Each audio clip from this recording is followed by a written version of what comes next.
Eu decidi gravar esse vídeo para as pessoas que fizeram o Enem nesse último fim de semana. Primeiramente, parabéns. Realmente é um grande feito fazer o Exame Nacional do Ensino Médio. Talvez você tenha se preparado aí pelos últimos 2 ou 3 anos para essa prova e eu espero que tenha ido tudo bem para você. E eu decidi fazer esse vídeo para lembrar você que agora, depois que você fez a prova do Enem, se você não vai fazer nenhum outro vestibular, como os outros que tem, como o FUVEST, por exemplo, então esse seria um excelente momento para você desacelerar. E eu vou te explicar como nesse vídeo. Bom, primeiro de tudo, desculpa, esse vídeo deveria ter saído, na verdade, na segunda-feira depois do Enem, mas eu fiquei doente durante a semana e só deu para gravar ele agora. Mas o importante é que ele tá saindo. Então, como eu disse, primeiramente, parabéns. O Exame Nacional do Ensino Médio é um exame bastante cansativo. Você tem que fazer todas as 180 questões mais uma redação. Mas se serve de alguma maneira de reconforto para você, saiba que todos nós tivemos que passar por esse exame um dia. E sabe uma coisa engraçada que eu notei? É que sempre que a gente está se preparando pro Enem, a gente diz, quando eu entrar na faculdade eu vou fazer o Enem de novo, eu vou tentar de novo só para ver como eu ensaio. Mas por algum motivo, eu nunca vi, poucas pessoas, na verdade, fizeram o Enem depois que entraram na universidade. E eu acho que o motivo é porque é uma prova tão entediante que a gente tem zero vontade de passar por essa experiência de novo. Então, realmente não é uma das coisas mais divertidas e alegres de se fazer. Então, se você passou pelo exame do ensino médio e não precisa fazê-lo novamente, parabéns, eu espero que você realmente não precise fazê-lo, é bem chatinho. Na época que eu fiz o Enem, era num fim de semana só, então era no sábado e no domingo. Agora, se eu entendi bem, são em 2 domingos, não é? Então, você tem ali uma semana para descansar, ou outra maneira de ver isso é você tem uma semana para ficar mais ansioso para o dia da prova de matemática e ciências da natureza. Mas, agora que você terminou o Exame Nacional do Ensino Médio, é hora de você esperar até o ano que vem para você saber a sua nota. Eu acho que a nota é divulgada só em janeiro, né? E depois, então, saber o resultado dos vestibulares que você aplicou. E isso, de forma alguma, é um conselho sobre saúde, é só uma pequena sugestão de algo que me ajuda muito a controlar minha ansiedade quando eu tô nesses momentos da minha vida que eu tô esperando o resultado de alguma coisa. E se ele ajudar você de alguma maneira, eu vou ficar muito feliz, mas, por favor, não entenda isso como conselho médico de forma alguma. Eu não tenho nenhuma qualificação para falar para você o que funciona e o que não funciona com relação a estar ansioso, não necessariamente a ansiedade como a doença emocional que nós temos. Mas uma coisa que sempre me ajuda muito quando eu tô ansioso esperando alguma coisa é a seguinte: planejamento. E não que esse planejamento vá resolver o que você está sentindo, mas eu sinto que alivia um pouco a sensação. Planejamento em que sentido? Eu recomendo você se planejar para todos os possíveis cenários do que possa acontecer. Começando pelo melhor cenário até o pior cenário. Melhor cenário, eu imagino, seja você ser aprovado e ser aprovado na sua primeira opção, né? Primeira opção. E o pior cenário é você não ser aprovado em nenhuma das suas opções. Aprovado. Nem na primeira, nem na segunda opção. E em cada um desses cenários eu sugiro para você se planejar em cada uma das coisas que você pode fazer. Então, por exemplo, se você for aprovado na sua primeira opção, legal. Você provavelmente vai ter que começar a procurar um apartamento na cidade que você vai morar, ou se for na mesma cidade que você mora, você vai ter que organizar algumas coisas. Se você tem menos de 18 anos, lembre-se que você tem que tirar a sua carteira de reservista para poder se matricular na universidade. Eu tive um probleminha com isso aí.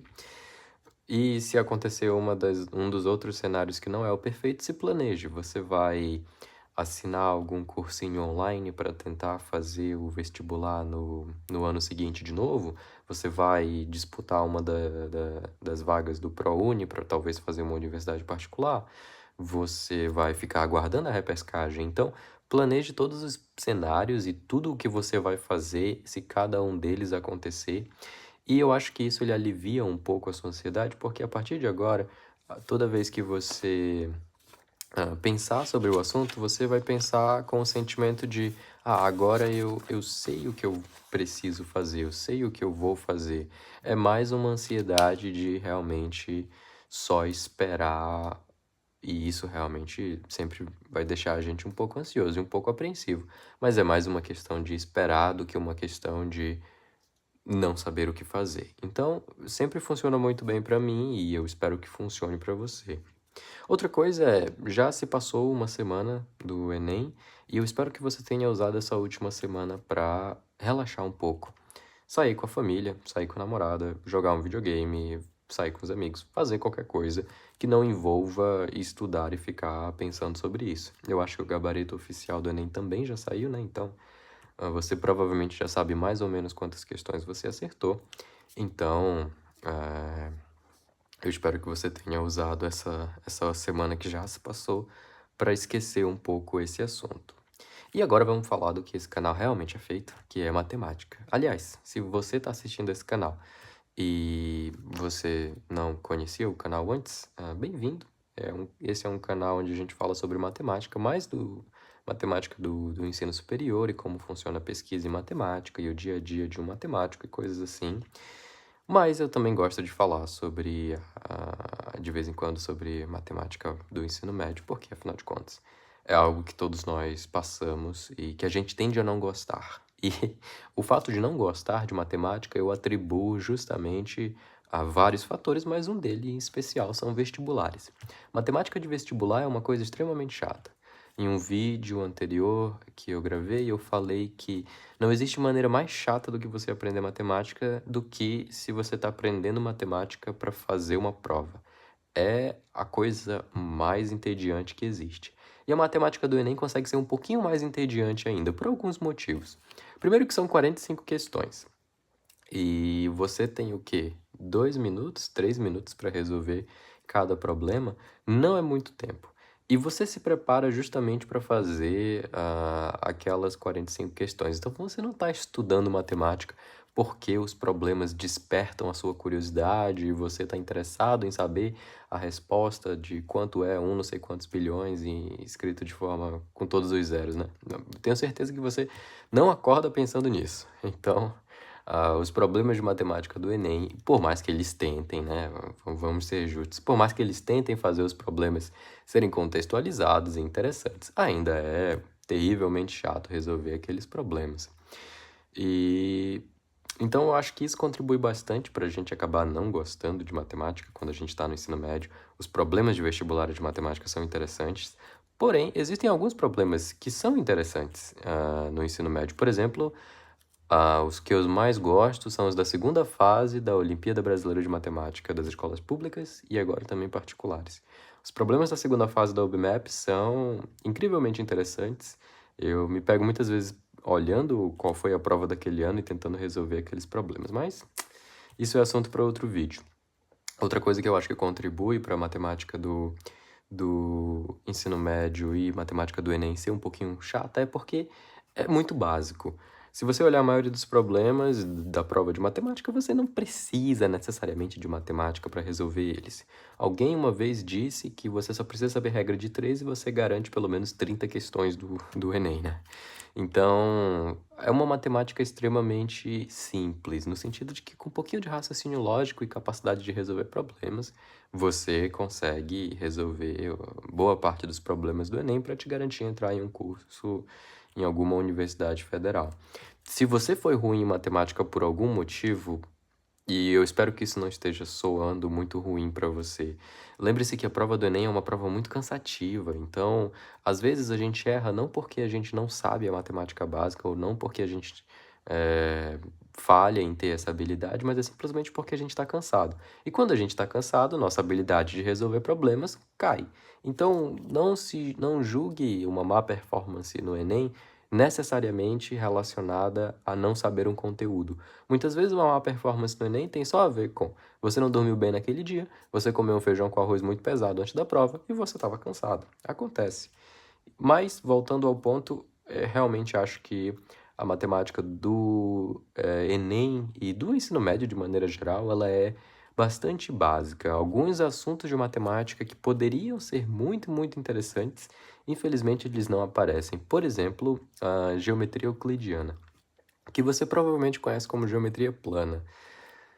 Realmente a gente tem geometria plana no Enem, a gente aprende sobre geometria plana no ensino médio, mas a geometria plana, da maneira como ela foi feita pelo Euclides, que inclusive eu tenho o livro dele aqui, eu recentemente consegui recuperar o meu livro do Euclides. Euclides foi um matemático que viveu há muito, muito, muito tempo atrás, e ele escreveu 13 livros, e nesse aqui eu tenho os livros 1 e 2. Os 13 livros dele são todos sobre a geometria plana, ou toda a matemática que eles tinham conhecimento naquela época. E o que é interessante dessa maneira com que o Euclides organizou os livros dele é que foi a primeira vez que a matemática teve algum tipo de sistema axiomático, ou seja, foi a primeira vez que a gente viu algo chamado demonstração matemática, que eu particularmente acho o mais interessante da matemática de maneira geral. Não só resolver problemas, mas esse tipo de matemática um pouco mais filosófica, se você me permite dizer. E isso a gente não tem no ensino médio.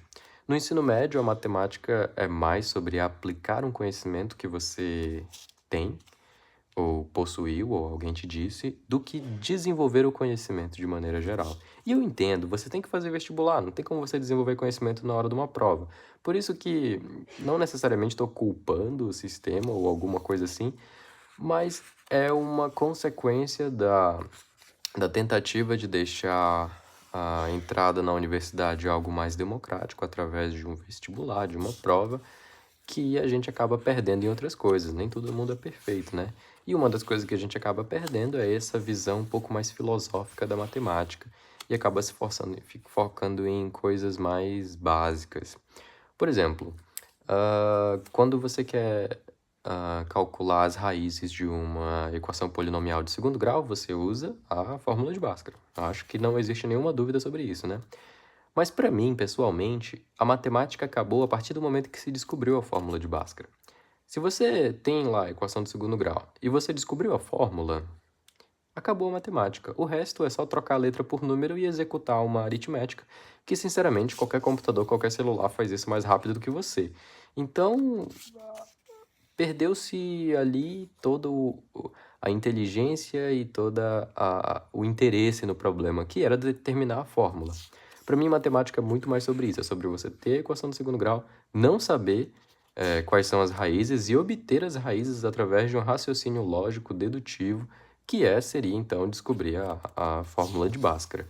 Depois que você sabe isso, o resto é só trocar a letra por número e fazer umas continhas, não é nada demais. E outro fator que eu acho que contribui bastante para a matemática do ensino médio ser desinteressante é que os problemas, de maneira geral, que a gente resolve são desinteressantes, como eu acabei de explicar, né? Por a gente ter que abrir mão desse lado mais filosófico da matemática, não sei se você percebeu aqui, né, mas nesse livro é praticamente uma redação só, a gente não tem contas e coisas assim. Os problemas acabam ficando extremamente desinteressantes porque a gente tem que se focar só em aplicar uma formulazinha para calcular o volume de um paralelepípedo, ao invés de pensar de maneira lógica e deduzir a fórmula do paralelepípedo. Por isso que as questões do Enem que eu acho que são mais interessantes são aquelas em que as alternativas elas não são números, mas elas são meio que fórmulas. Por exemplo, log de B sobre A, não sei o que, blá blá blá. Porque naquelas ali você tem que usar um pouquinho de raciocínio para você realmente descobrir qual das alternativas é a correta e não só executar uma conta aritmética 32 vezes 24 para saber qual é a resposta correta. Então, infelizmente, eu acho que esses são 3 fatores que contribuem muito para a matemática do ensino médio ser entediante. E para ser bem honesto com você, quando eu fiz o Enem, antes de entrar na faculdade de matemática, Minha pior nota foi matemática. Eu nem gostava tanto de matemática assim no ensino médio. O que me fez ir para a faculdade de matemática foi que eu achava que a matemática era muito mais do que aquilo que a gente via no ensino médio. Foi mais uma questão de curiosidade mesmo. E essa curiosidade que me fez decidir, então, para a graduação de matemática. E eu não posso negar para você que eu fui bastante feliz. Descobri muitas coisas interessantes e realmente adquiri um amor pela disciplina que eu acho que não teria ocorrido se eu tivesse escolhido. Eu acho que não teria ocorrido se eu tivesse escolhido qualquer outra área. Pelo menos eu acho, né? Não tem como saber. Então, a minha mensagem nesse vídeo é que essa é a chance de você fazer algo melhor. Porque até o dia do resultado do Enem e até o dia que você realmente, efetivamente entrar na universidade, você tem aí bastante tempo. E uma das coisas que você pode usar esse tempo é para experimentar um pouco do gostinho da matemática diferente da matemática que você está acostumado a ver no ensino médio. E nesse vídeo eu vou te dar algumas sugestões particulares. E o livro do Euclides não é uma delas, não se preocupem. Isso aqui, muitos matemáticos não leem esse livro porque, como foi escrito há muito tempo atrás, a notação e a linguagem é bem diferente do que a gente está acostumado hoje em dia. Então, pra gente, muitas vezes nem faz sentido. Sem falar que o Euclides também cometeu uns erros aí, que se você não for cuidadoso, você acaba aceitando sem querer. Então, essa é a sua chance de fazer algo diferente. Eu convido você a usar, então, os próximos 2 meses ou 1 mês que você tem até o fim do ano para experimentar um pouquinho da matemática, diferente da matemática que você estudou nos últimos 3 anos. E eu quero fazer isso através de 2 coisas. Primeiro são livros e o segundo são problemas. Então vamos começar com os livros. O primeiro livro que eu queria sugerir para vocês está aqui. É esse livro aqui. Se chama Um Convite à Matemática, do Daniel Cordeiro de Moraes Filho, e é um livro sobre um tópico conhecido como lógica matemática, onde você vai aprender a fazer demonstrações matemáticas e a como estruturar uma teoria matemática da mesma maneira que o Euclides fez no livro dele, só que agora de uma maneira muito mais moderna. Então, convido você a comprar esse livro. Não é muito caro, você encontra ele na loja da Sociedade Brasileira de Matemática ou na Amazon, com certeza você encontra esse livro. E é um livro bastante interessante, os problemas são muito interessantes de resolver também. Tenho certeza que você vai gostar muito desse livro aqui. Então, essa é a minha primeira recomendação, especialmente se você vai entrar num curso como matemática ou física. Eu acho que esse livro pode ser algo que vai contribuir muito para a sua formação. Um outro livro é esse aqui, Construções Geométricas, do Eduardo Wagner. Construções geométricas era um conteúdo que a gente costumava estudar no ensino fundamental há muito, muito, muito tempo atrás. Por exemplo, a minha avó fez construções geométricas no ensino fundamental dela. E talvez você nunca tenha visto construções geométricas. Eu fiz construções geométricas na licenciatura, mas 1 ano depois, a grade do meu curso de licenciatura mudou e construções geométricas não faz mais parte desse curso. Então é um tópico de matemática que ele está indo se perdendo ao longo dos tempos. E provavelmente você entrando na graduação agora não vai ter contato com construções geométricas. É um pouco parecido com desenho técnico, se você vai fazer arquitetura ou engenharia, porém ele é um pouco mais matemático do que o curso de desenho técnico. Construções geométricas você aprende a fazer construções usando 2 ferramentas além de um lápis, que é uma régua e um compasso. Compasso é aquele que parece uma tesourinha que você fixa uma ponta no papel e a outra tem um grafite que você pode fazer uma circunferência. E a régua, ela não tem gradação, ou seja, ela não tem a marcação de centímetros. E justamente porque em construções geométricas você não precisa medir coisas, mas você usa a régua e o compasso para desenhar retas e circunferências, e usando retas e circunferências você consegue resolver problemas extremamente ricos na matemática. E, sinceramente, construções geométricas foi uma das minhas disciplinas mais favoritas na graduação. Mais favoritas, não. Uma das minhas disciplinas que eu mais gostei na graduação. E até hoje, de vez em quando, eu procuro esse livro para resolver alguns probleminhas interessantes lá. Então, os problemas de construções geométricas são muito legais de você resolver. É um conteúdo que, infelizmente, está se perdendo, mas talvez aí em 3 semanas você consiga estudar esse livro completo. É realmente muito bom. Ele também está disponível na loja da Sociedade Brasileira de Matemática e provavelmente você encontra ele em sebos ou na Amazon também. Vou deixar um link para todos os livros na descrição desse vídeo se você quiser olhar depois. Outro livro que eu quero recomendar para você é esse aqui. Esse é o livro do Terence Tao, um dos matemáticos mais prolíficos da nossa geração, que se chama Como Resolver Problemas Matemáticos uma Perspectiva Pessoal. Se eu me lembro bem, ele escreveu esse livro quando ele tinha 15 anos de idade. E ele já... 14 anos, eu acho. 14 anos. Não, para um público a partir de 14 anos, né? E ele escreveu esse livro com o intuito de, mais ou menos, explicar o raciocínio dele com relação à solução de alguns problemas de matemática da Olimpíada Internacional de Matemática e outros problemas que ele achava interessante. Então, é muito bom você estudar esse livro porque você começa a perceber como funciona a mente de uma pessoa extremamente talentosa na matemática e como ela pensa para resolver certos problemas. E, independente da graduação que você vai entrar, eu acho que ter contato com isso aqui, embora os problemas sejam, de certa forma, elementares no que diz respeito ao conteúdo que está envolvido, o raciocínio é de um brilhantismo sem igual. Então, recomendo muito você adquirir esse livro e estudar ele. Talvez você, pessoalmente, não consiga resolver os problemas, porque realmente são problemas complicados, mas o mais interessante está em você entender como ele raciocina sobre cada um dos problemas. E entender o raciocínio e aprender com o raciocínio dele, adquirir aquele raciocínio para si, para que você então desenvolva a sua própria intuição, pode ser uma habilidade que vai valer muito a pena, independente da graduação que você vai fazer. Então, também é o livro da Sociedade Brasileira de Matemática, e você com certeza encontra lá, não deve ser tão caro.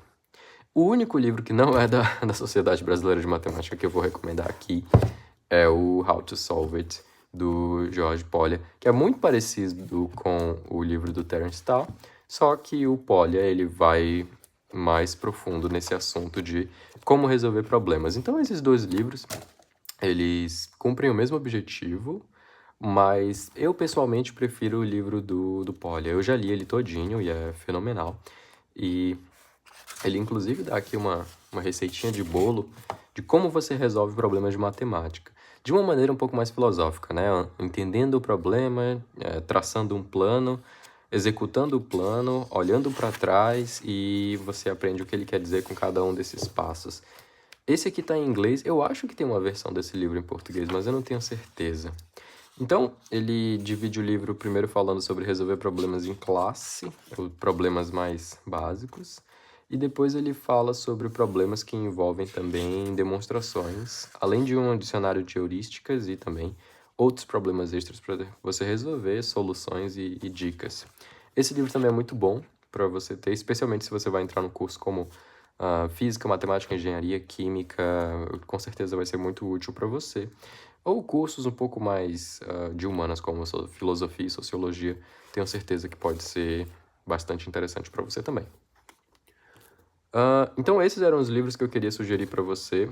Se você começar com qualquer um deles, eu tenho certeza que em um mês e meio, você consegue estudar o livro completamente. E eu acho que esses livros vão ajudar você a ter um contato com uma matemática que talvez você não teve oportunidade durante o ensino médio e que talvez faça você adquirir um pouquinho de gosto pela matemática se você ainda não o tem. E sobre problemas, eu falei para vocês que eu ia sugerir alguns problemas interessantes. Eu queria sugerir para vocês dois problemas. Então, deixa eu virar a folhinha aqui. O primeiro problema é o seguinte. Antes de explicar o primeiro problema, é importante fazer o seguinte aviso. Esses problemas que eu vou falar, eles não são problemas de vestibular, no sentido de que você não resolve eles em 3 minutos. Eles são problemas que eles vão ficar na sua mente por dias, talvez semanas, talvez meses. Esses problemas, na verdade, são o trabalho de muitos matemáticos. Então, são problemas tão simples, porém tão interessantes, que não tem como colocar numa prova de vestibular, porque seria claramente inviável, porque eles exigem um longo tempo de pensamento. E, sinceramente, são esse tipo de problema que eu gosto. Aquele problema que você vai dormir com ele, acorda com ele, sonha com ele, toma banho com ele. São problemas que eles habitam na sua mente sem pagar aluguel, de tão interessante que eles são. O primeiro problema, eu vou colocar aqui do lado direito, antes de colocar o nome dele para você não saber, é o seguinte. Escolha um número. Então, você pega um número qualquer. E aí você faz o seguinte. Se esse número for par, você divide por 2. Divide por 2. Se esse número for ímpar, você multiplica por 3 e adiciona 1. Ou seja, se você começar com o número 4, por exemplo, você, olha, é 4, divide por 2, o resultado vai dar 2. 2, novamente, é par, então divido por 2 de novo, chega em 1. O número 3, por exemplo, o número 3 é ímpar. Então, o que eu vou fazer? Vou multiplicar por 3 e adicionar 1. 3 vezes 3 dá 9, mais 1, 10. 10 é par. O que eu faço com 10? Divido por 2, vai dar 5. 5 é ímpar, então eu multiplico por 3 e adiciono 1. Vai dar 16. 16 é par, divido por 2, vai dar 8. Divido por 2 vai dar 4. E a gente cai de volta aqui na sequência do 4, que vai dar então 2 e vai dar 1. Conseguiu observar um padrão aqui? Eu testei só 2 números, então é um pouco difícil de conjecturar o padrão. Mas você percebeu que quando eu comecei com 4, chegamos em 1. Quando eu comecei com 3, chegamos em 1. Se eu começar com 2, obviamente, vai chegar em 1. Se eu começar com 5, o que você acha que vai acontecer? Se você for um pouco esperto, você vai ver que o 5 já apareceu aqui. Então, o que vai acontecer com 5 é, ele também, eventualmente, vai chegar em 1, porque ele vai seguir essa mesma sequência aqui.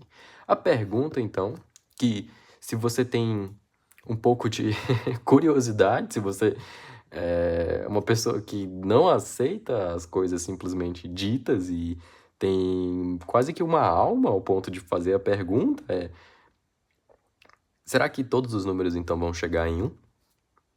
Fica aí, então, esse problema para você pensar. Esse problema tem um nome, ele se chama conjectura de Collatz. E vou deixar você pensar sobre ele. Vou falar mais sobre ele no final do vídeo. Se você já conhece a conjectura de Collatz, não se preocupe, eu vou dar o aviso antes do fim do vídeo, prometo. Vamos lá. O segundo problema é o problema do sofá. Como funciona esse problema? Imagina que você tem um corredor, assim, e esse corredor, ele faz uma curva em L e ambos têm o mesmo comprimento. Então, vamos supor que isso aqui tem um comprimento de 1 metro, que é o mesmo comprimento daqui, embora não pareça, comprimento de 1 metro. Seu objetivo é pegar um sofá e fazer esse sofá andar por esse corredor, um sofá de 2 dimensões, né? E você quer que quando ele chegue aqui, ele faça uma curva. Pergunta, quais formatos a gente pode ter para esse sofá? Esse sofá poderia ser, por exemplo... Deixa eu pegar aqui minha lapiseira. Esse sofá poderia ser, por exemplo, um quadrado de lado 1, né? 1 por 1. Porque aí quando você chegar aqui, você só empurra pelo outro lado e você consegue dobrar esse sofá. Outra forma geométrica que esse sofá poderia ter é de um círculo. E agora, me perdoe, vamos falar de figuras geométricas mais genéricas do que um sofá. Se esse círculo tem raio 1, então ele está encaixado dentro do quadrado, né? Embora não tenha aparecido aqui, o círculo na verdade vai ser assim. Quando você chegar aqui, você novamente consegue empurrar ele para a esquerda, porque ele vai ter o mesmo tamanho dos dois lados. A pergunta, então,